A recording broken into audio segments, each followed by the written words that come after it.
Olá, você vai ver nesta edição do Câmara Rio Notícias. Secretário Municipal de Conservação e Meio Ambiente afirma em audiência na Câmara do Rio que a pasta sofrerá cortes no orçamento de 2019. Ao todo, a Seconserma terá 86 milhões de reais para gerir entidades como a Rio Água, Rio Luz e a Fundação Parques e Jardins. São 32 milhões de reais a menos em relação a 2018. Depoimentos na CPI do assédio confirmam que ex-secretário de Educação deu ordem para retirar cartaz de escola que criticava o prefeito Marcelo Crivella. E a Academia Brasileira de Letras faz homenagem aos 30º de Ataíde e relembra os 70 anos da Declaração Universal dos Direitos Humanos. Era um orador excepcional. Nós temos aqui na academia muita saudade dele. Não saia daí, a gente volta já.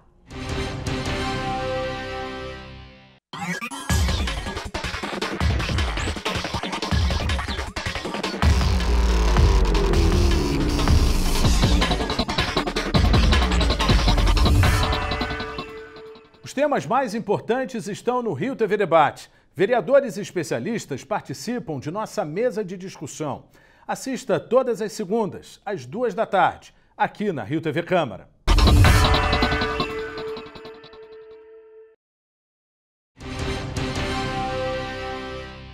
A gente começa esta edição falando sobre a audiência pública na Câmara do Rio, que confirmou a redução de investimentos em mais uma pasta da administração municipal. Dessa vez, o corte na previsão orçamentária para 2019 foi anunciado pelo secretário de Conservação e Meio Ambiente. As notícias dadas pelo secretário municipal de Conservação e Meio Ambiente, Roberto Nascimento, não foram boas. A pasta foi mais uma a sofrer redução na previsão orçamentária para 2019. Ao todo, a Seconserma terá 86 milhões de reais para gerir entidades como a Rio Água, Rio Luz e a Fundação Parques e Jardins. São 32 milhões de reais a menos em relação a 2018. E, segundo o secretário, não há previsão de investimento. Na audiência pública da Comissão de Finanças da Câmara, representantes das entidades vinculadas à Seconserma detalharam os gastos e as metas para o ano que vem. O presidente da Fundação Parques e Jardins, Roberto Rodrigues, disse que a falta de recursos vai fazer com que a instituição tenha atuação limitada. Ele destacou a implantação do programa Adote Rio, que a TV Câmara já mostrou, e vai ajudar a Prefeitura na manutenção de praças, monumentos e chafarizes. O subsecretário de Meio Ambiente, Justino Neto, disse que pretende aumentar a área protegida em 4.000 hectares, incentivar a comercialização de alimentos orgânicos, reduzir em 20% a emissão de gases de efeito estufa, elaborar e implementar o plano diretor cicloviário, tudo até 2020.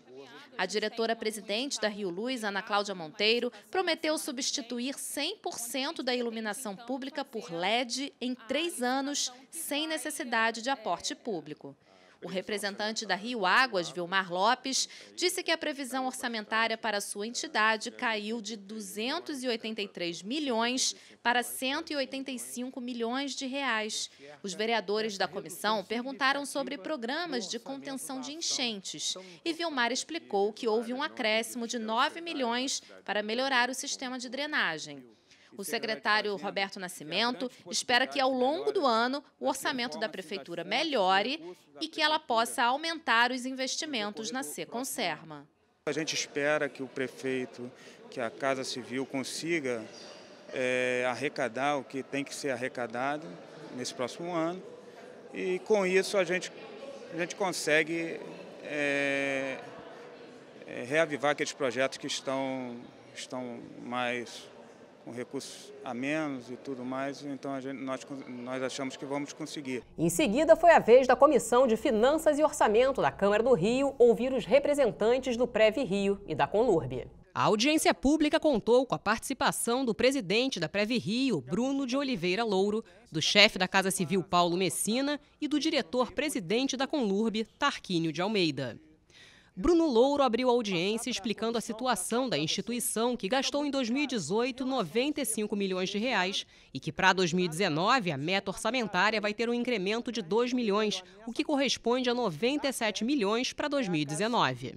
A Funprev, o Fundo Especial de Previdência, também vai ter um aumento no orçamento para 2019. Esse ano, o gasto foi de 4,9 bilhões de reais. Para o ano que vem, a previsão é de 5,6 bilhões. Basicamente, o Fundo de Previdência hoje ele tem todas as suas entradas e receitas, praticamente o que entra, sai. Hoje a gente tem quase 5.300, a gente viu, já fizemos uma apresentação aqui, a gente viu, nós mostramos uma audiência pública aqui, como vem descapitalizando o fundo, seja lá da linha de 2006 até 2011, e a partir de agora vem caindo as nossas receitas e nossa despesa explodindo. O vereador Paulo Pinheiro questionou alguns pontos da reforma da Previdência, entre eles as metas orçamentárias para o ano que vem. Paulo Messina, chefe da Casa Civil, falou do cuidado que, desde o início, norteou essa questão. Aliás, foram 3 instrumentos, né? São 3 instrumentos que compõem a reforma da Previdência. O primeiro instrumento foi por decreto. Por que por decreto? Justamente para não ter que enviar a esta Casa de Leis, não ter que trazer a essa Casa de Leis o desgaste do que poderia o Poder Executivo propriamente fazer. Foi uma conversa boa, apresentamos os números, acho que entenderam assim, o caminho que está sendo feito, o caminho sendo percorrido pelo Previ para reduzir o nosso déficit, equacionar o nosso problema previdenciário. Em seguida, o presidente da Conlurb detalhou os gastos e as metas orçamentárias para o ano que vem. Segundo ele, a previsão orçamentária para a instituição é de aproximadamente 1,9 bilhões de reais, o que corresponde a 13% em relação ao orçamento do ano passado. Todos entenderam o esforço que a Conlurb vem fazendo no ajuste orçamentário ano a ano. Nós colocamos a questão da valorização dos resíduos, que tanto coloca a Conlurb na questão ambiental muito à frente das outras capitais, por causa do nosso ecoparque, que está gerando uma grande economia para o nosso aterro sanitário em função da valorização dos resíduos, do aproveitamento energético desses resíduos, e também a questão da receita própria, que tem evoluído com a prestação de serviços da empresa. O dia foi de muitas discussões na Câmara do Rio. Durante a tarde, os cortes na área de saúde voltaram à pauta durante um encontro que reuniu o secretário da Casa Civil e vereadores das comissões de Saúde e de Orçamento e Finanças. A reunião foi na sala da presidência da Câmara de Vereadores. Participaram representantes das comissões de Saúde e Finanças da Casa, do Sindicato dos Médicos e profissionais do Programa Saúde da Família. Durante 3 horas e meia e usando planilhas, o secretário da Casa Civil da Prefeitura, Paulo Messina, explicou como será a reestruturação do Programa de Saúde da Família. Segundo o secretário, hoje 4,5 milhões de cariocas estão cadastrados nas 1.263 clínicas da família, mas 1,5 milhão não usam o serviço. Ele garantiu que não haverá cortes de serviços, que nenhuma clínica será fechada e que o serviço dos médicos de família e agentes comunitários de saúde vai ser mantido. Ele explicou que o programa pretende redimensionar o atendimento das unidades em algumas áreas mais populosas. De acordo com estudos da Prefeitura, regiões mais pobres contam com menos equipes de atendimento. Mesmo assim, Messina disse que das 1.260 equipes do Programa de Saúde da Família, haverá um corte de 184. A justificativa é que elas têm baixa produtividade. A lógica do investimento na saúde é você investir mais onde a população mais precisa e menos onde a população menos precisa, né? É uma lógica de equidade. Então, o que existe de fato é áreas em que a população precisaria ter muito mais médicos, a relação de médicos teria que ser muito maior por população, e o que a gente vê em áreas que mais precisam, médicos com 4, 5 mil pessoas, em áreas que menos precisam, médicos com 800 pessoas. Então, o que a gente precisa nessa redistribuição, tomar cuidado também para que essas áreas, ao mesmo tempo, sejam melhor atendidas e não fiquem equipes ociosas em áreas que menos precisam. Os vereadores das comissões de Saúde e Finanças da Câmara não se convenceram das explicações do secretário da Casa Civil. Eles estudam tomar medidas que possam minimizar os impactos para a população com as mudanças propostas pela Prefeitura na área da saúde. Nós estamos preparando uma ação popular para tentar impedir que isso se inicie. na Justiça, uma ação popular da bancada do nosso partido, para que impedir que eles executem isso, para que eles sejam obrigados a ir à Justiça explicar detalhadamente aquilo que não conseguiram explicar aqui hoje. Nós esperamos que as 1.400 demissões não aconteçam e esperamos que nenhuma clínica seja fechada até que eles possam provar na Justiça que isso é necessário, o que eles não conseguiram provar aqui hoje. Estou falando do NASF, que é o Núcleo de Atendimento Social às Famílias, que atende quem tem problemas de saúde mental. E a gente pode imaginar nas áreas de conflagração, nas áreas pobres, o quanto isso é grave e importante. Eles estão propondo reduzir de 70 para 48. Isso afeta profundamente o atendimento à saúde mental, à saúde psicológica de uma população que já é extremamente vulnerabilizada. Cabe à Câmara fazer a sua proposta. Cada vereador tem possibilidade de fazer emendas e o conjunto de vereadores podem convencer que o remanejamento necessário possa ser feito e acatado pela Prefeitura. Há tempo ainda? Há tempo, ainda estamos finalizando esse processo. Nos próximos dias vamos chamar todas as secretarias, a exemplo do que fizemos no ano passado, rediscutindo os valores de cada uma dessas secretarias e tentando remanejar o recurso para a saúde como sendo a nossa prioridade. Vereadores se reúnem com técnicos da Prefeitura para analisar propostas do Poder Executivo. CPI dos contratos emergenciais da Secretaria Municipal de Educação ouve ex e atual subsecretários de Gestão Administrativa.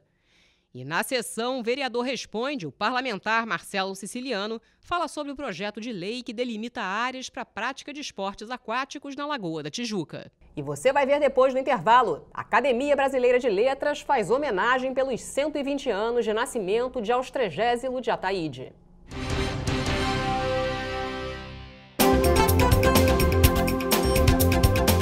Acompanhe as discussões e votações que acontecem aqui no plenário da Câmara Municipal. Assista na Rio TV Câmara. Para uma democracia funcionar bem, todo cidadão deve acompanhar seus candidatos, mesmo depois das eleições. Por isso é bom entender a função de cada cargo. Por exemplo, você sabe o que fazem os vereadores? Na Câmara Municipal, eles decidem o futuro do seu município. Os vereadores discutem e votam projetos que serão transformados em leis, fiscalizam se o prefeito cuida bem do dinheiro público, avaliam os orçamentos e levam à prefeitura as necessidades da população, ouvindo suas sugestões. E o prefeito, você sabe qual é o seu papel? É dele a responsabilidade de usar o dinheiro que vem dos impostos para cuidar do dia a dia do seu município. Por exemplo, limpeza urbana, saneamento básico, manutenção de espaços públicos, postos de saúde e escolas, além de cuidar do transporte público e desenvolver as atividades que garantem o bem-estar dos seus habitantes.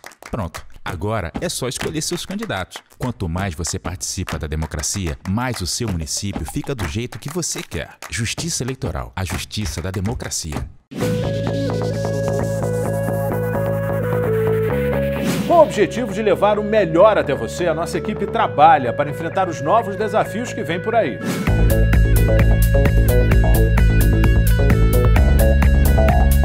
Uma programação cada vez mais transparente, valorizando as instituições públicas e o carioca. O Rio em primeiro lugar. Um dos principais objetivos é divulgar o trabalho da Câmara dos Vereadores, mostrando a importância das leis na vida do cidadão.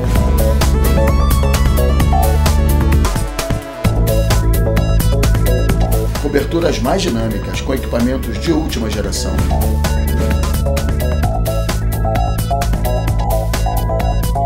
Um conteúdo voltado para a cultura e educação, estimulando o senso crítico do espectador. Estamos construindo uma nova TV para você. Contamos com a sua participação. Rio TV Câmara. Rio TV Câmara. Rio TV Câmara. Rio TV Câmara. Rio TV Câmara. Rio TV Câmara. A emissora do Legislativo Municipal Carioca.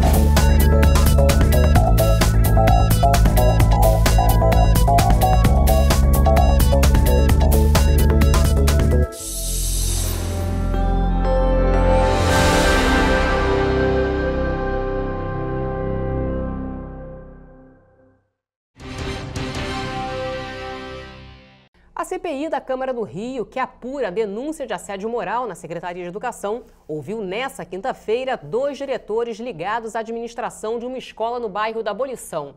Eles confirmaram que receberam uma ordem do ex-secretário César Benjamin para retirar do colégio um cartaz que seria ofensivo ao prefeito Marcelo Crivella. Adriana Fernandes foi a primeira a prestar depoimento. Ela disse que trabalha na escola Tagore há 22 anos, sendo 12 na direção. A diretora afirmou que foi obrigada pelo então secretário municipal de Educação, César Benjamin, a retirar um cartaz do mural com dizeres contra o prefeito Marcelo Crivella. Esse cartaz foi colado pela professora Flávia Rodrigues em setembro do ano passado. A Adriana lamentou o caso e disse que a saída de Flávia foi uma grande perda para os alunos. Qualquer afastamento de professor causa um determinado prejuízo ao estudante, né? A gente teve que fazer uma ação, não deixá-los sem aula, acolhê-los, né? Restabelecer a ordem a função dentro da escola. A professora Flávia Rodrigues é representante sindical no CEP, o Sindicato dos Professores. Por causa do cartaz, ela foi afastada e responde por 2 inquéritos. Um está em andamento, no outro foi punida com 1 semana de afastamento.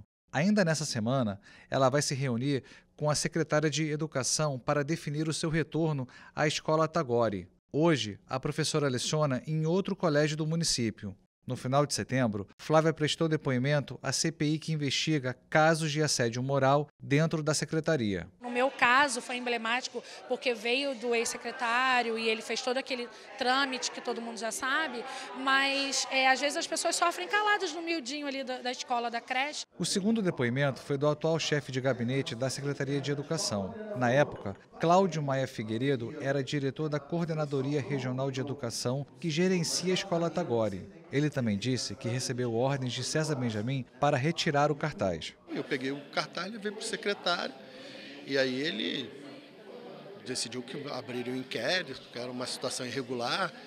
É um momento difícil você avaliar, é irregular, não é irregular, é ofensivo ou não é ofensivo. Sugeri que fosse aberto, que eu como coordenador da CRE naquela época, eu abriria o procedimento, a sindicância administrativa, para apurar o fato. Presidente da CPI, o vereador Renato Cinco, criticou os diretores pelo afastamento. Ele disse que os 2, na condição de servidores, não poderiam ter aceitado a ordem do secretário tão facilmente. Como que um secretário, ao decidir tomar medidas autoritárias, consegue, né?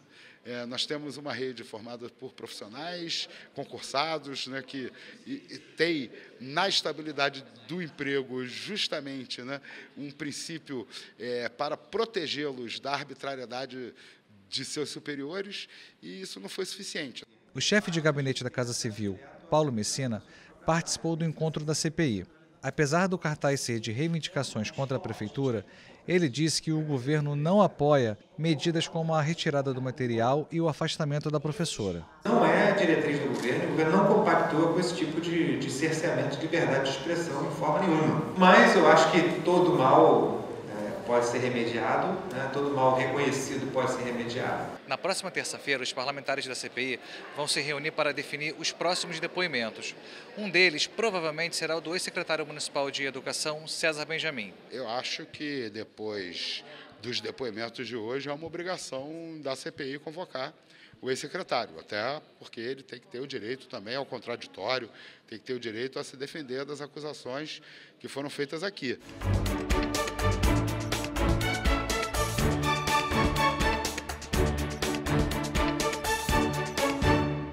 Quero dar os parabéns por todo o trabalho que vocês desenvolvem. Acho que é muito importante, não só para a gente, mas para a sociedade como um todo, saber se comunicar, saber exatamente o que acontece aqui nos bastidores, o que acontece no plenário dessa casa, para que as pessoas possam discutir a cidade de uma forma melhor, que a cidade possa crescer, e com a contribuição de vocês, acho que isso tem sido fundamental para que a gente consiga fazer o nosso trabalho. Parabéns à Rio TV Câmara por 15 anos no ar.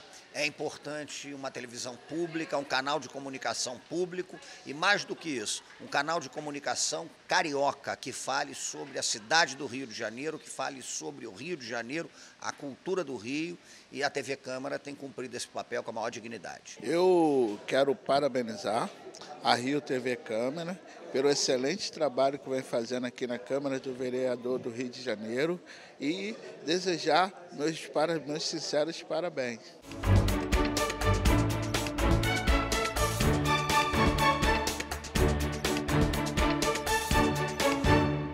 E a Academia Brasileira de Letras comemorou essa semana os 120 anos de nascimento de Austrégésilo de Ataíde.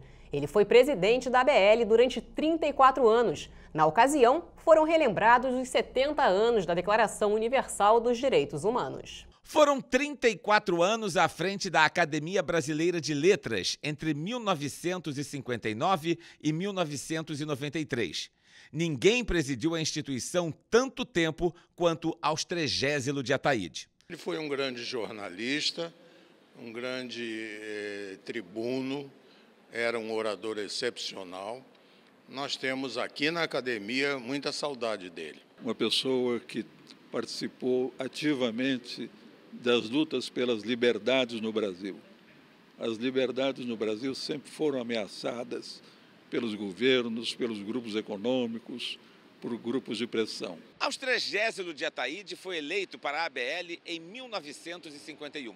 E durante todo o tempo que passou aqui, como acadêmico e presidente, lutou pelo fortalecimento e pela expansão da academia. Ele é o responsável direto pela construção deste prédio anexo de 29 andares que leva o seu nome, inaugurado em julho de 1979. O objetivo do então presidente era construir um prédio moderno para a promoção da cultura no país. Atualmente, o edifício recebe atividades dos acadêmicos, abriga a diretoria e a biblioteca da Academia Brasileira de Letras. A ideia de transformar o que era Tribunal de Contas e tinha sido antes pavilhão da Inglaterra foi doado pelo governo ABL. Então, meu pai lutou como um leão para conseguir construir o prédio sem alienar 1 centímetro do terreno. Era considerado impossível, mas ele persistiu, lutou durante décadas por isso, de forma que a ABL é completamente dona do Centro Cultural do Brasil, do prédio inteiro. Mas a história do jornalista e acadêmico Austrégésilo foi marcada também por um grande momento da história. Ele foi um dos integrantes da comissão que redigiu a Declaração Universal dos Direitos Humanos em dezembro de 1948 em Paris e que está completando 70 anos. Ele integrava uma delegação de diplomatas, juristas, mas ele foi indicado pelo chefe da delegação à época, o chanceler Raul Fernandes, para ser o redator brasileiro da Declaração Universal dos Direitos Humanos. Para homenagear o ex-presidente, que completaria 120 anos em setembro, a Academia Brasileira de Letras promoveu uma mesa redonda. O filho dele lembrou que Austrégésilo passou 3 décadas na ABL porque era o preferido da maioria dos acadêmicos. Ele era simplesmente reeleito pela maioria dos acadêmicos todos os anos. E por isso ficou 34 anos. Ou seja, ele não tinha nada de ditatorial, nem fazia nenhuma pressão que não fosse o simples fato de ele trabalhar muito e gratuitamente, porque o cargo da presidência não é remunerado, e pela academia. E o Câmara Rio Notícias fica por aqui. Obrigada pela companhia. Amanhã a gente se vê. Rio TV Câmara, 15 anos no ar.